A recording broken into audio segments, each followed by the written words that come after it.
is going on, you guys? Welcome back to the channel. Back with another video. This time a little bit different. It is cold weather, and last year I did more videos of these where I'm kind of just like talking to you guys more like a vlog style in the garage.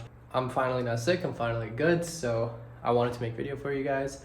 But today is Valentine's Day, so happy Valentine's Day. Well, belated. This video is gonna come out tomorrow, so happy belated Valentine's Day. And yeah, this video is kind of like a requested video that I've gotten from a few of you guys, so I figured why not make it, since today I was gonna ride the Rush and film a video with it, but the plan changed. Well, I still want to make a video and post for you guys back to the regular schedule that I kind of messed up last week or so because I was sick. Bro, I don't know what's going on, but I gotten sick like twice in this year, and we're just in February, and I usually like don't even get, like, I get sick like a few times a year for like a day or two. I heal really quick, but I guess not anymore. I'm getting too old. Your boy's getting a little too old. So yeah, started right as the year started. I got sick for like 2 weeks, and now I got sick for a little over a week again. So it was crazy. Yeah.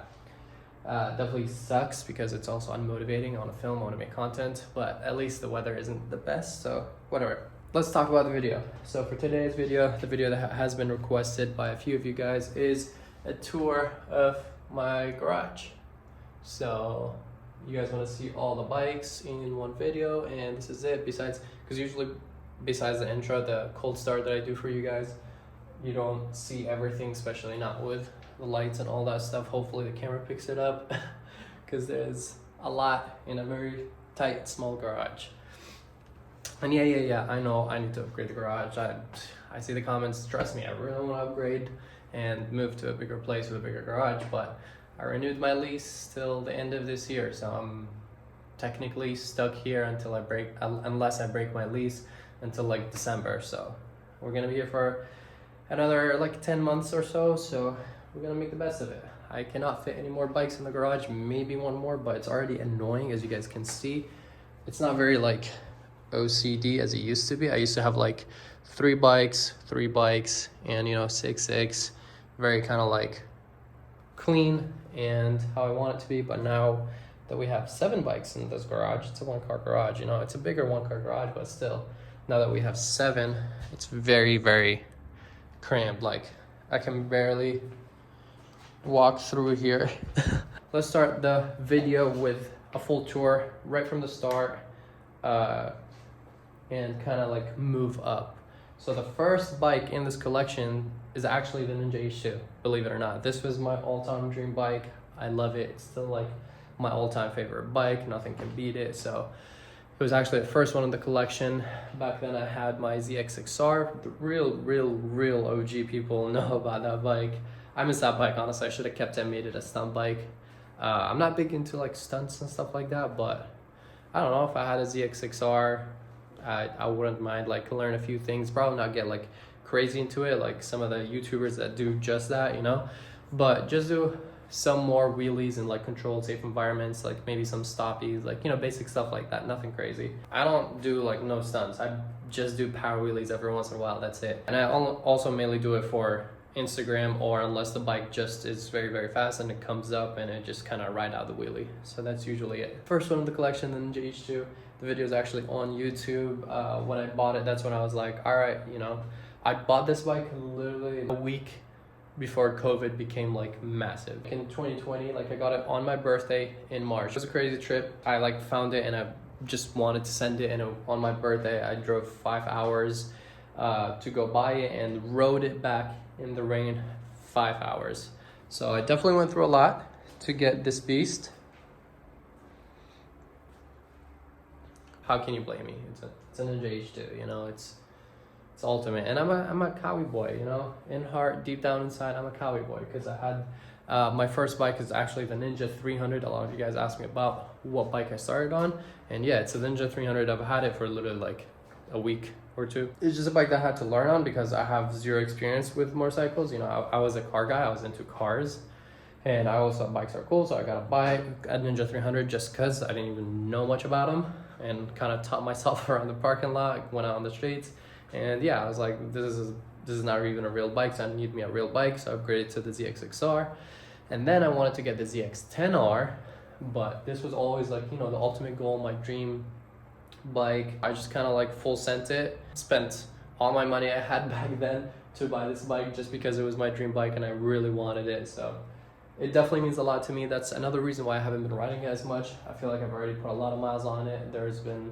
I don't know, just a lot of accidents, stuff like that going on. It's, you guys know, like what we do is very risky and dangerous, and this bike means a lot to me. So like I try to kind of like keep it safe, if that makes sense. So unless it's like something worth it or new content. By the way, I'm gonna be riding it tomorrow, so stay tuned.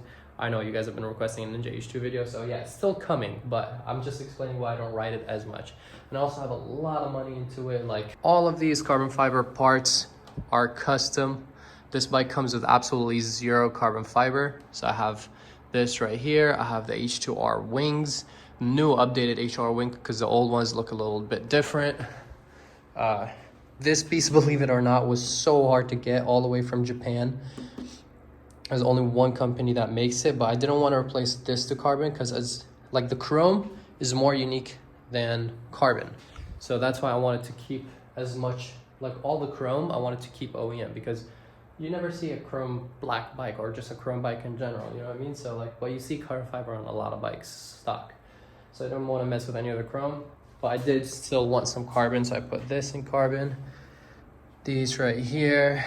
We got this. Most of these I also tried to get in real carbon fiber. It's like a flex carbon. So I got this real carbon fiber that kind of like fits it. So I might do something similar to that right there. Maybe even the same one because this one looks pretty good. I think all the other ones, yeah, this one is like Aprilia. This one is Yamaha. I just bought one for this one, and the one I bought for this one is also, it kind of looks just like the Ducati one actually, just without the Ducati performance. It was hard to find because I needed to find something that is matte carbon to match all the matte carbon. Sadly, I couldn't find it in the plain carbon, which this has. You guys can see this is kind of like checkered. It's not like lines, kind of like this. You see this goes at a like angle. It's a 2x2 weave, while this is kind of like checkered. So it's a different type of carbon fiber. So I couldn't find that in matte carbon, so I went with the other one that is twill 2x2, but at least it's matte to match the rest of the bike. Yeah, this one has the Honda Racing as well. So each bike, I'm very OCD as I said, so I try to get like stuff that fits for these bikes. And we have this right here. Actually, I think this one is not real carbon fiber. Yeah, I think this one and that BMW one, those are the only things are not real carbon on my bikes. I try to keep everything real carbon just because I'm kind of OCD. And, you know, I don't like the look alike. You know, I'm either going to do black or not at all. So, but I only did this one because of the H2 logo. I'm probably going to change it to the quick release with like a little green dial. I think that'll, just like this one right here. So it'll be like carbon fiber with green. I think that will look very, very clean on it. It'll match it. I only kept this because of the H2 logo, but we have the H2 logo right here. So that's not too bad. So yeah, I was talking about the carbon. Got this in carbon, got these. What else do I have? These right here in carbon. I got the whole air intake tube. I don't know what to call it, that in carbon. Even this belly piece right here is carbon fiber on both sides. I got this in carbon. That was one of the first things I did. And the whole like tail section. So this piece, this piece, this piece. And I don't know if there's anything different on the other side. Usually I do the heel guard because I really like the heel guards in carbon, but these are the Sato rear sets. They're from Japan. So they fit this bike perfectly. So it comes with this thing. So I kept it on it. So this was the first bike in the collection, and I think it's the bike with the most miles as well. I definitely want to ride it more. That's another big thing about that I'll get into later about the Rush, is that for the price of the Rush, actually for cheaper than the Rush, I could have bought another H2, which is my all-time favorite bike. I can have that as a daily or do stuff with it, like go to the track or stuff like that with it. Unlike, you know, instead of having the Rush, which doesn't, I don't know, we'll get into it later. I still like that bike. That bike is beautiful. All right, so that was the first bike, my first baby. And yeah, it's my all-time favorite bike. It's just crazy. I like things that are just, you know, mad, insane, like, you know, over the top. and this is it. It's absolutely like a dream bike. The plan was to have my Ninja H2 and my ZX6R as my daily. My ZX6R was way too slow as a daily, so I had to change it, and I sold that bike, got the 1199 Ducati. That was my first Ducati, and honestly, if it was a 1299, I might have kept it. I already started buying parts for it and stuff like that, but it just didn't feel right. It didn't feel like, you know, I like getting the top, so like something that's more unique, more special. So if it was a 1299S, I probably would have kept it, because that would have been just a cool bike overall. Maybe probably would have made it my track bike now. It just didn't fit me right, so I sold that bike and I ended up buying something more special. I've always liked R1s and I always thought they're really cool, sound good, a very fair deal, you know, they're not as expensive as like some of the other brands. So I got my R1M, and that was my second bike. Probably the bike I dailied the most besides the H2. I wouldn't say I dailied the H2. Probably when I first got it, I put on like a lot of 1,000 miles on it in the first few months, just because it's an H2 and nobody have seen it. So I took it everywhere. And yeah, enjoyed people like enjoying it, seeing it, because I don't know, that's what it's all about. It's cool showing people these rare, unique bikes. Sadly, unlike cars, I can't take people on rides, you know, like some of them I could, but like it's still very, very dangerous, like putting someone in the back. And also most of these bikes don't even come with passenger seats. There is conversions that you can make it work, but most of them don't even come with it. But yeah, I rode it a lot. That's why I don't ride as much. It's my second highest miles. I think it's almost at 8,000. I think this is a little over 8,000 miles. And all of my bikes I bought like very, very low miles. Like I'm talking about like about an average of 2,000 miles, if not less. Most of my bikes, like this one I got brand new. The Aprilia had like 200 miles on it. So I think the Honda had like 600 miles or 700 miles, maybe even less, like just the break-in miles. The Ducati had like 1,000, so like all of them were very, very low miles, including this one. This was under like 2,000 miles as well. Love this bike. Perfect all-around bike for the money. Has a lot of character. It's a beautiful bike to look at and to just enjoy, ride, track, canyon, whatever you want to do, like this bike can do. Now, it is my least horsepower bike, which is crazy to say because it's 200 horsepower, and that's the least horsepower of this whole collection. It's still an amazing bike. It just is everything right, you know what I mean? And when like some of these bikes that have a little more horsepower, it doesn't really matter, you know what I mean?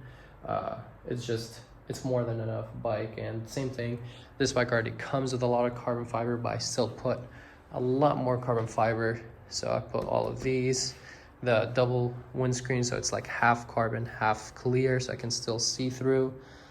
Even though I'm kind of too tall, so even when I tuck, I'm kind of looking over. I have to like really, really tuck right here, which then my GoPro would be hitting right here for me to see through this. So carbon fiber. This is custom, this is custom. The rear sets, the tail, this is custom right here. The chain guard, these right here, this is custom as well. All of my bikes have, like, even though it comes with a lot of carbon, I have a carbon fiber addiction, so I always add even more carbon fiber. All my bikes, I usually do like the same mods, like even the H2. I usually do like levers, rear sets, like a tail tidy, a lot of carbon, of course exhaust and a tune, those are essentials. And usually like kind of like the Rizoma mirrors. When these came out, I got them on all the bikes just because they're the best solution ever. They look like wings, but they're mirrors too, so you have two functionalities. Except for a couple of my bikes that don't have mirrors. For example, the H2 got the H2R wings just because it looks way better. Ducati just looks very, very clean without anything as is. And the Rush, because the Rush had like those ugly round mirrors. I am gonna put the lever guards back on because the lever guards have this kind of like hazard theme going on with them, so they look really good, and I just definitely want to put it back. I'm just getting it custom right now because I had to cut the mirrors. So yeah, a lot of the work on this bike is going to be custom just because no company like makes nice stuff for it. So the third bike in the collection is my most expensive bike, the V4R. This bike, MSRP wise, is the second most expensive, believe it or not. This is the most expensive MSRP wise. This is a $45,000 bike. And also, if you guys want to know like money wise, I don't like kind of like doing these videos because it may come off as like, oh look, I'm showing off, blah blah, look how much I spent. Like kind of like when I bought my bike cash. It's the purpose isn't showing off. The purpose is just kind of like it's cooler for the video. That's literally it. This bike is currently my most expensive bike. By far, I think the second most is like the M1000 right here. But this thing is completely custom. Like almost everything that you look at is custom, but it's like nicely done. It's not overdone in my opinion. Even those fairings, if you guys don't know, they are full carbon fiber and they were painted professionally with the Ducati red to keep that kind of like Ducati theme. But this bike is completely full carbon fiber, obviously besides the tank. Just because this is the signature V4R tank, that's why I got this nice carbon with the silver as well to match the silver. So I kept like some of the silver just so it matches the tank. And it just looks clean. This is also the only other bike that has regular carbon fiber. It's not twill, it's checkered, as you guys can see. Another comparison, see like this one has the lines and this one doesn't. So for you guys that don't know, now you know. And I did put some forged carbon fiber accents on this bike, like the lever guards, the bar end. I got the tail tidy right here in forged carbon. And I did all of that mainly because I got the carbon fiber wheels on it. This is the only other bike that I put custom wheels on. The only other bike that has carbon fiber wheels is this one because it comes with it stock, which is absolutely crazy. The V4 SPs and the Superbike comes with the carbon wheels, but not the R, which is kind of weird. So I was like, you know, this bike deserves some carbon wheels. So we got those beautiful Rotobox bullet wheels. As you can see, like it's not full forged. This is like carbon, regular carbon, and then the inside, which I can show you probably back here better, is forged carbon with a slight red accents here and there. So everything on this bike is custom, including, like, as you can see, the rear rotor. This nut is titanium. Even the little like clasp that's black right here is titanium. So like this right here is titanium. So like this bike has a lot of expensive parts on it. So it's all carbon fiber and titanium. Maybe this one has more titanium, because if you guys didn't know, I went through a whole process with this, replacing almost every single bolt in this thing with titanium. Like if I went through every single bolt in detail, this video is gonna be way too long, but I'll try. I feel like it's already been forever. I hope some of you guys are enjoying this. And also, by the way, check out the merch. Shameless plug right here. If you want it, it's the top link in the description. Got the signature right here, and we got the K in the back, which you guys can't see. I don't know if you can see it. Probably not, but you know, got the merch, so check it out. Got shirts and hoodies as well. So yeah, that was my third bike in the collection, and this happened after, if you guys don't know, I crashed my V4S. So I bought a full carbon fiber V4S. That one was full carbon, kind of like this one, but it was plain. It had no red. I loved it. It was a V4S.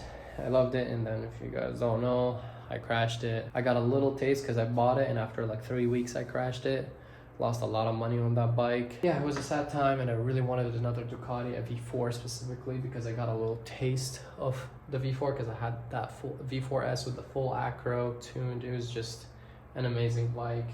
So it was very sad, and I really wanted another Ducati. So my dream bike was always the V4R because it was the first Ducati with this body, and I was just kind of like obsessed with it. This is like a workout of art for me. Like my favorite bikes looks wise would definitely be, this one is number one, V4R. This is like there too. The only thing why I like this one more is because this is very me. The V4R is very personal because I customized every single piece. Like even the carbon belly pan you see right here, that's from the newer model. So I got the newer belly pan and put it on the older body because I like the older body better with the old wings. And so, like, you know, it's very custom, very me. So that's why it kind of means a little bit more to me, and I think it looks a little bit better than the H2, because the H2, like anyone that goes to buy an H2 is going to look similar to this. It's not going to look the same because I still have a lot of parts on it, but not nearly as much as this. In fact, I have the amount of parts that I have on this, I could have bought another H2 with. That's how much money. So there's another H2 money-wise in parts just in this bike. just to give you a perspective. I drove 10 hours to pick up because I found it for like a good deal with low miles and very, very clean. So I went to that dealership that was 10 hours away and I rode it back 10 hours straight. So yeah, I've done literally a road trip over like, I don't know, 500-700 miles, something like that on this bike, a V4R. So it was definitely crazy. It was very cold, but it was worth it. You know, my two dream bikes, which are the V4R and the H2, I went through a lot to get these bikes, like a lot. It was definitely a whole process and a lot of money too, because this is technically the most expensive besides this one. What else? Sorry, like as I said, I'm kind of like OCD, so now that I'm like staring at the bikes and the lights are on, I'm noticing like little, you know, things that I have to kind of like wipe and clean. We're done with the main three. That was kind of like my dream garage. It was the H2, the R1M, and the V4R, you know, the red, blue, and green. You guys kept wanting me to get more bikes and grow my collection. I never been a big fan of the S1000RR, but when the M1000RR came out, I was obsessed with it. This bike looked too good, and you know, I knew how good these bikes ride, so it was definitely like an option for me, and I really wanted to get it. And a fun story is that was supposed to be my fourth bike. This was the bike that I was trying to get, but the guy that I was gonna buy it for, I got the money out for it, and the deal was set. And I hit up the guy to meet like the next day or something. And he was like, "Oh, I sold it." It's like, I thought we had a set deal. I thought, you know, like I got the money, everything was good, and then they were like, "Nope, bike is gone." So I was really bummed. I didn't know what to do. I was very hyped to get a new bike and excited. So my friend just started working at a dealership, and that's when I did the buying my dream bike with cash for the first time, and that was the Aprilia. You know, I always thought that these bikes sounded the best, and this was my favorite year, the 1100 factory 2019. By the way, I didn't say the year, so this is a 2015 Ninja H2, 2015 Yamaha R1M. If you guys didn't know, those are all the first years of that brand. I feel like the first year is always the most special, because that's the year that this entire bike came out. You know, this was the first time the R1M was introduced, and I think it looks the best. The newer ones, the newer body, I think also the first year looks the best. So I think the 2020 that some other YouTubers have, that one also like looks the best in my opinion for the newer body, but I still prefer this one. This is the first Ninja H2, and if you guys didn't know, this is the only Ninja H2 that comes with the chrome with absolutely no metallic flakes. All the newer ones have like the chrome with the metallic flakes, or they have the satin gray look. So this is my favorite year as well of the H2, just because of that. I did like the silver frame. Initially I wanted the silver frame, but when I saw the green, I was like, I had to, you know, it just represents it way more. But I love the silver frame as well. So if I do get another one, I don't mind. I'm not very biased because I already have this one. This is the first Aprilia 1100 factory 2019. That's the first year they came out with it. And it just looks so menacing. Like, I think this color scheme is absolutely beautiful. The satin black with the OEM carbon. I added all the glossy carbon is the carbon that I added, so you can see it like right here, right as well. Even this little piece was different than this one. Right here, whoa, that sounded weird. The little heel guard right here, and oh, this right here as well. A lot of carbon fiber on all my bikes. And this bike, I mean, all of my bikes have SC Projects exhaust because, I mean, it's in my opinion, it's the best sounding and loudest, so that's why I always go with it. But this bike is absolutely beautiful. My plan initially was to murder it out, so do everything black. So I get carbon fiber frame cover for it, carbon fiber swing arm cover for it, and just, you know, it'll be murdered out. I even had my lights tinted in the start, which I might do again. I don't know, it looked kind of clean, but I don't know, I wanted to see. It does have like nice design headlights, and also changed the bulbs to LEDs because for whatever reason 2019 bike came with like yellow bulbs which were ugly, so I switched it to LEDs, which are much brighter and looks way better. But yeah, so the plan was to murder this bike out, but I thought it might like ruin it. It might be like too much, so that's why I decided to actually keep the silver frame, because especially like right here, this is very nice and smooth and clean. I wish they did this same thing just so it all flows better, as well as this. Like, this looks absolutely beautiful. So I decided, since I was keeping the silver, I'll do a few more silver touch-ups, which I did right here. You know, I got this in silver. I got these ASV lever guards in kind of like that chrome. So it has a few details that you probably can't even tell that they're aftermarket just because it flows really well. Another thing is that this bike came with the big acro all the way in the back there. And that thing has a very different bracket. It didn't actually fit here because it was mounted up here. So what I had to do, I actually had to buy rear sets from an OEM RSV4 that is not a factory. So anything that's not a factory, because the factories are the ones that came with the acro. So I got a rear set that doesn't come with the factories. That's why it has this extra bracket, which allows you to have a different exhaust. And look at that beautiful titanium.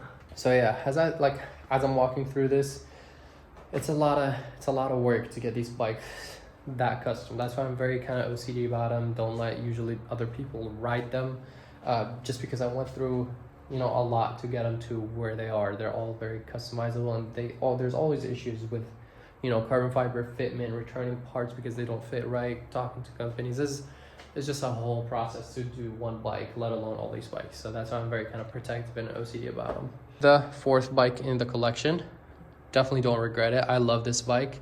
Sometimes I say that, like, if I had to sell something, probably would be this one, just because the R1M is too sentimental for me. I love that bike, so it'd probably be this one, even though it's the best sounding in my opinion. But hopefully that day never comes, because I definitely would rather keep it, because it just looks, it's like a Batmobile, you know, it looks too good. Now that I have the Rush, even though I just got it, I think if I did have to like sell a bike or wanted to get something different and I was tight on money, I would probably sell the Rush.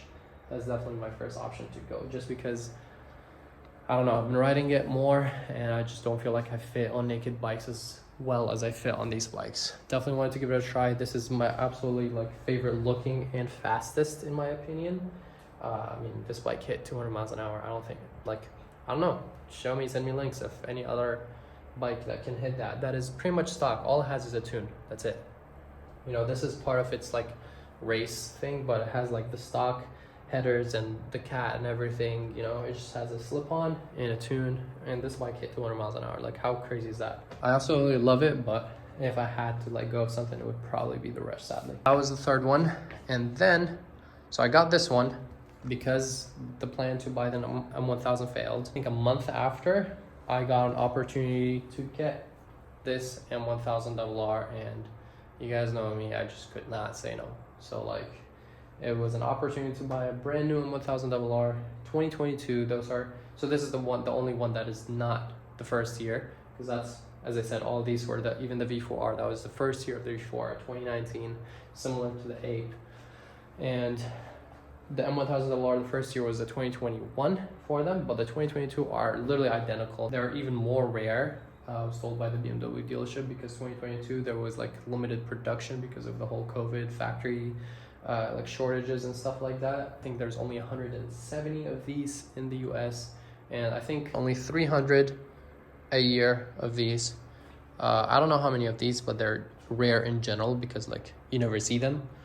Like I've literally seen more H2s than I've seen an 1100 factory, or at least like this 2019 2020 gens. 300 a year as well for this one. 3 or 5, I keep forgetting. It's hard to find it unless a company does state it. The V4R, definitely, because you know Ducati says there's 500 of them in 2019 and 2020, so 1,000 total in the world. And this one is the same. There's 500 total in the world each year, so 2019 and 2021 and 2022, and I got a 2022 model, which is even less production. But since they're identical to the 2021, that's why I got this one, because I love the first year look. Always looks the best.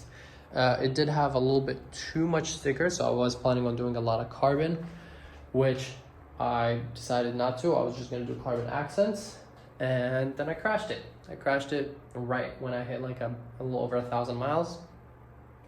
And it was very sad. Cosmetic cost a lot. The bike was in the shop for 3-4 months, and then I was even debating like, you know, getting rid of it. I was quoted over $30,000 to fix this bike. So yeah, it was definitely painful. Insurance didn't cover all of it, obviously, because then they would have totaled it. So yeah, it was very, very expensive. I had to, you know, pay out of pocket to fix it. And also I decided to put more parts and just full on complete the build since I'm already working on it and it's down. So I spent a whole lot of money on this, which makes this one the second most expensive after this one. I think it's by about $10,000. This bike has like just a crazy amount of stuff, and that's why like when I did all of the carbon fiber, I had this vision in my head. I was gonna do full carbon and just do the M1000 decals on it, but I didn't want to do that. I wanted to keep, you know, the M1000 look, and this is the best design that kind of came up with in my head. Believe it or not, it would have been cheaper to buy like carbon pieces than buying the OEM plastic pieces with the stickers on them. This piece alone, this one side, was $600.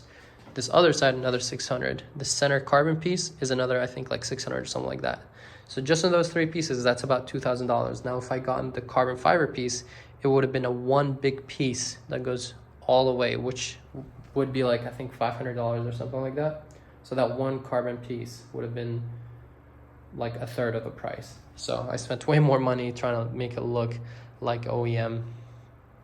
And yeah, same thing here. I love the decal and everything about it, so I kept all of that, got rid of the decals here. I love the tank. I actually have a carbon fiber cover for the tank just because I was kind of too scared to do an actual carbon fiber tank because of the fitment and stuff like that, so I didn't want to mess with that. And then I wanted to buy, I was like, well, whatever, I'll just get the carbon fiber cover for it, and then it'll still look have the carbon fiber. But then I don't know, I think the white breaking carbon looks absolutely perfect, so I kept it this way.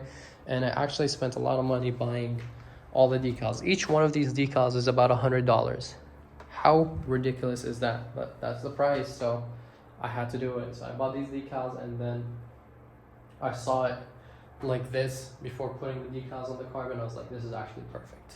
The fact that it's like pretty much full carbon. This bike looks more full carbon than the actual full carbon bike, just because it has like so, like everything is covered, you see, like there's so much, you know. I also didn't want to do the full subframe just because the M1000s come with the black frame, which is already unique, so I wanted to keep that. And a few things, I think this wouldn't fit on the carbon fiber full subframe, and some of the things just like didn't look right, and I was like, this would look better, so that's why I went this way. And this was definitely like a little bit cheaper. On this one though, not really. This was pretty much the same price as if I would have done the full carbon piece, because everything was very custom and different. Yeah, I'm running out of breath. I didn't expect this video to be this long. Comment down below if you're still watching this. Honestly, if you are, then I love you. Thank you so much for still watching this video, because this is very, very long and I've been talking this whole time. My mouth is dry. Yeah, it literally happened after a month of me getting this, which was very expensive. Yeah, that was the 5th bike in the collection, the M1000RR. Absolutely love this bike. I think it's the most perfect riding wise all around. It's smooth, does everything right, it's fast. You can do anything you want with it, you know what I mean? It just doesn't have as much character as some of the other bikes. It's just like a completely machine that's made to annihilate, you know, and just be the best. And then after this one was the Fireblade, which is a bike that definitely took me by surprise, trying to squeeze through, because, you know, it was the last bike in the collection because I didn't think it was as special as some of these bikes. But oh boy, I was surprised. Obviously, this is the RRSP Fireblade, so it's still like a rare limited one. And yeah, they're very, very rare. You don't see them often. I don't think they're as rare as some of the other bikes, but you know, still a very, very rare bike. I think there's only 300 made each year or something like that, and it's only made a couple of years.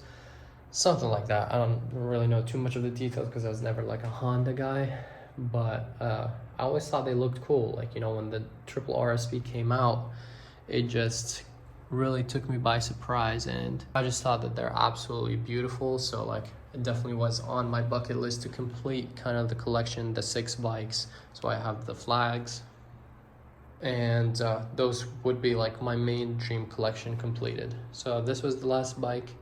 Haven't done really too much to it yet.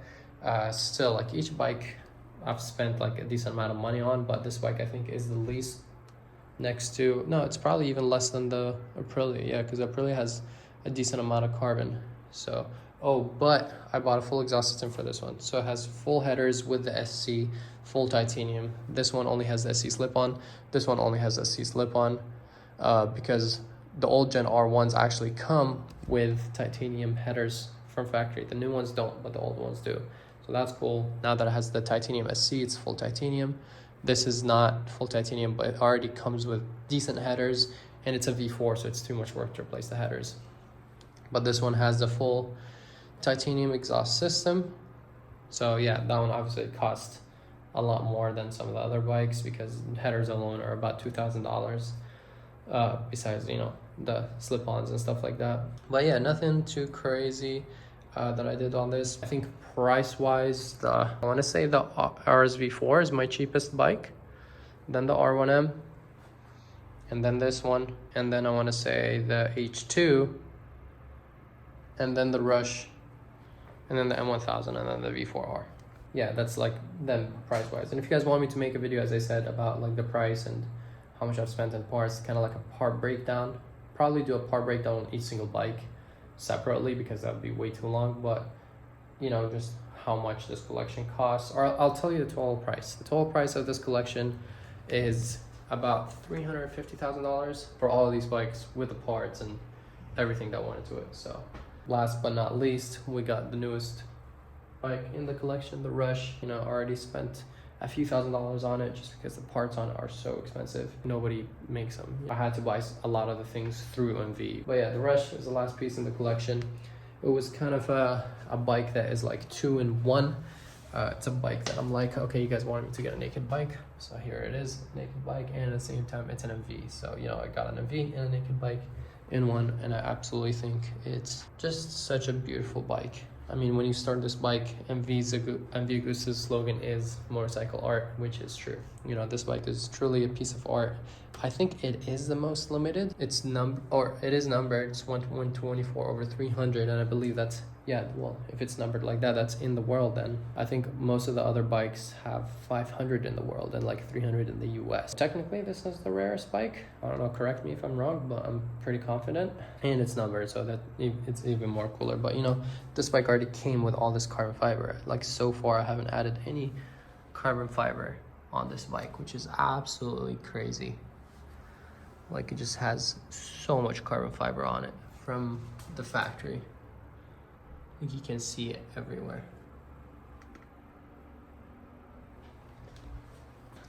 Yeah, I do think it's a very, very beautiful bike.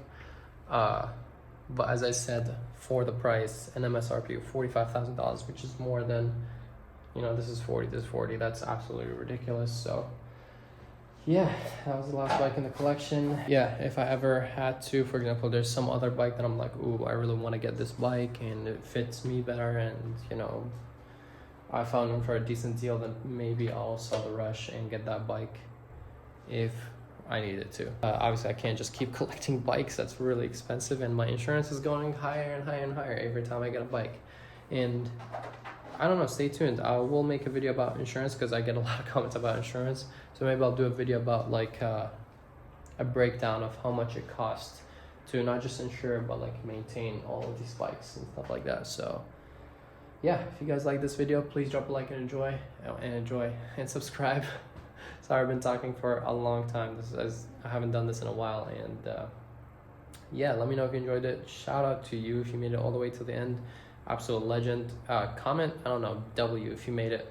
W if you made it all the way till the end. And yeah, let me know which one of these bikes is your favorite. Which one would you take if you had to choose one?